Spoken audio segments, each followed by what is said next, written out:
গরম গরম ভাতের সাথে গরম গরম মাছের তেল ভাজার কোনো বিকল্প নেই, সেটা দুপুরে হোক, সকালে হোক অথবা রাত্রিবেলা। আজ আমি সেই মাছের তেল ভাজার রেসিপি আপনাদের সাথে শেয়ার করব।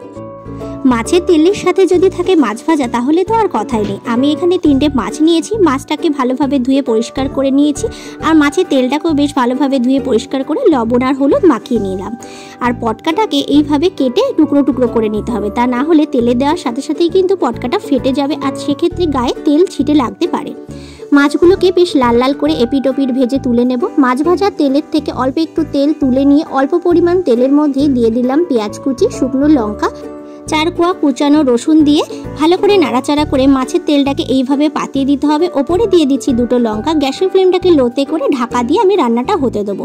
তারপর ঢাকনা খুলে একটু নাড়াচাড়া করে দিয়ে আর ঢাকা দেবো না, লো ফ্লেমে রান্না করব। তবে মাঝে মাঝে অবশ্যই নাড়াচাড়া করে দিতে হবে। মাছের তেল ভাজা একদমই রেডি সার্ভের জন্য। ধন্যবাদ।